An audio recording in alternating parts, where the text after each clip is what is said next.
Welcome back. Joining us now for more on the arrest warrants issued by the International Criminal Court and the death of Iran's leader, this president that is Fleur Hassan-Nahoum, Israel's Special Foreign Ministry Envoy and outgoing Deputy Mayor of Jerusalem. Ms. Nahoum, thank you so much for your time this morning. The ICC prosecutor is seeking arrest warrants for Yahya Sinwar, the Hamas head, for things like extermination, murder, and it goes into a lot of these things about how they're treating these captives very poorly. Why not how he's using civilians as a shield? That's also a war crime.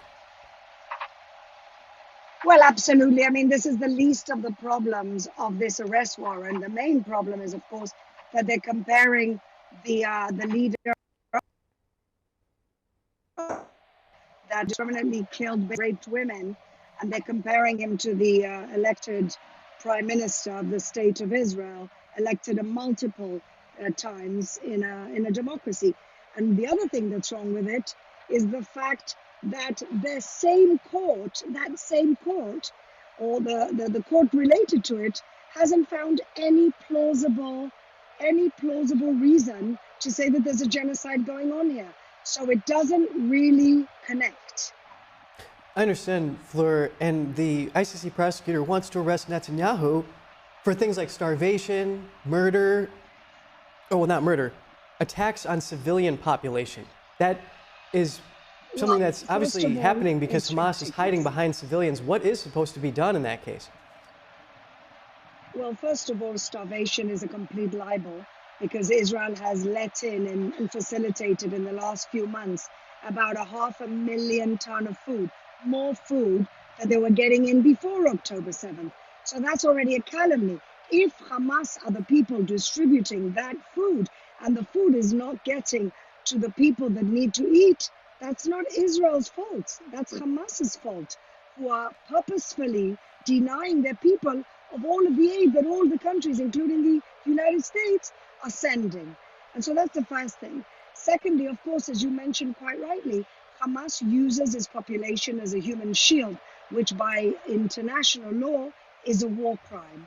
And so Hamas have got many, many war crimes, and they're really trying hard, trying to scrape the barrel and seeing how they can equivalent Bibi Netanyahu, the Democratic Prime Minister of the State of Israel, to an arch-terrorist, Sinwar. Fleur, let's move on to the death of Iran's president, Ibrahim Raisi. He's now a person who is behind the attack on Israel with that drone strike and the missile strike there. So how is his death going to first affect the Middle East as a whole, the region? Well, I wish I could say that this is the end of an era and that the end of Raisi and the foreign minister is the end of the evil dictatorship and Islamic fundamentalist jihadi wall is making their own people miserable, Iranian people miserable. Unfortunately, the supreme leader, Khamenei, is still in charge, and he is going to be picking somebody else now to do that work for him. And so whilst I think it will create chaos and insecurity in the country, I don't think, unfortunately, it's the end of the Islamic Republic of Iran, which is really what the whole world should be working towards. And how will Raisi's death affect the tensions between Iran and Israel? Again, I think it'll be a temporary pause because they have to get their own house in order. But these people, they've made it part of their foreign policy to destroy the state of Israel. They make no bounds about the fact that they want our destruction. 3 weeks ago, they fired 350 rockets and missiles, including ballistic missiles. We had a coalition led by the United States to try and protect Israel. But just because Israel wasn't damaged doesn't mean that they didn't have the intention to destroy Israel. That was exactly their intention. And unfortunately, I don't think the death of Raisi is the end of that dream for them.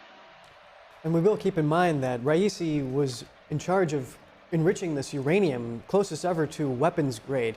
Fleur Hassan-Nahoum, Israel's Special Foreign Ministry Envoy and former Deputy Mayor of Jerusalem, co-founder of UAE Israel Business Council. Thank you.